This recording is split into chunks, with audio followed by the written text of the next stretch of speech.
श्रीमान राहुल गांधी, आप मध्य प्रदेश में आ तो रहे, पर आप उस स्थान पर आ रहे हैं श्रद्धेय बाबा साहब अंबेडकर जी के जन्मस्थली। आपके पुरखों ने जन्मस्थली को बर्बाद कर दिया था, अपमानित किया था।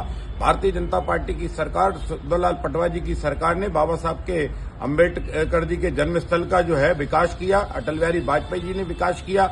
आदरणीय प्रधानमंत्री नरेंद्र मोदी जी ने इस जन्मस्थली का विकास किया। आपके पुरखे पंडित जवाहरलाल नेहरू जी ने बाबा साहब अंबेडकर जी को 2 बार लोकसभा का चुनाव हराया और जीते जी उनको लोकसभा में प्रवेश नहीं करने दिया।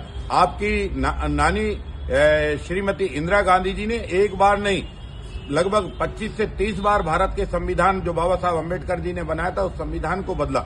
आपके पूज्य पिताजी ने बाबा साहब अंबेडकर के संविधान को बदला। आज 76वें गणतंत्र दिवस की पर हम ये कह सकते हैं कि 76वें गणतंत्र दिवस पर 70 बार अगर संविधान में किसी ने परिवर्तन किया है तो वो कांग्रेस है, जिसने बाबा साहब का जीते जी अपमान किया, जिसने बाबा साहब को जीते जी निर्वाचित नहीं होने दिया, लोकसभा के अंदर नहीं जाने दिया, लोकसभा में उच्च पद नहीं पाने दिया।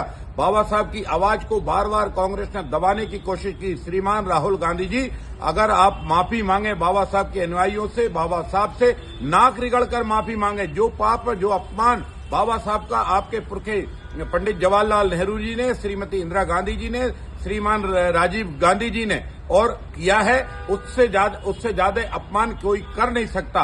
और इसलिए बाबा साहब के इस अपमान के लिए पूरी कांग्रेस नाक रगड़कर मऊ की धरती पर माफी मांगे और हाथ जोड़कर माफी मांगे कि हाँ, मेरे पुरखों ने बाबा साहब का अपमान किया था। हाँ, मेरे पुरखे पंडित जवाहरलाल नेहरू से भूल हुई थी क्योंकि उन्होंने बाबा साहब को चुनाव नहीं जीतने दिया था। हाँ, मेरी दादी ने तानाशाह बनाकर लोकतंत्र की हत्या करके संविधान को बदला था, आपातकाल लगा था। हाँ, मेरे पिताजी ने जो है साहबानो प्रकरण में संविधान बदला था और 70 बार संविधान बदलने का महापाप कांग्रेस ने किया था। जो बाबा साहब अंबेडकर की संविधान की आत्मा थी उसको बार बार बदला है। लेकिन हमने कसम खाई है, मोदी जी ने कसम खाई है, बाबा साहब के अंबेडकर के संविधान का अक्षरशः पालन होगा। बाबा साहब के तीर्थ स्थल भी तैयार होंगे और बाबा साहब के संविधान और बाबा साहब की जय जयकार होगी। और इसलिए डॉक्टर मोहन यादव जी ने भोपाल की धरती पर एक हमने गणेश मंदिर से गायत्री मंदिर के फ्लाईओवर का नाम भी बाबा साहब अंबेडकर जी के नाम पर रख दिया है। कांग्रेस ने तो बाबा साहब की प्रतिमा भी नहीं लगाई। भोपाल बोर्ड ऑफिस की चौराहे की प्रतिमा भी भारतीय जनता पार्टी ने लगाई।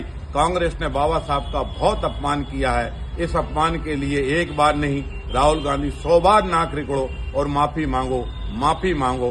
बाबा साहब के अनुयायियों से माफी मांगो।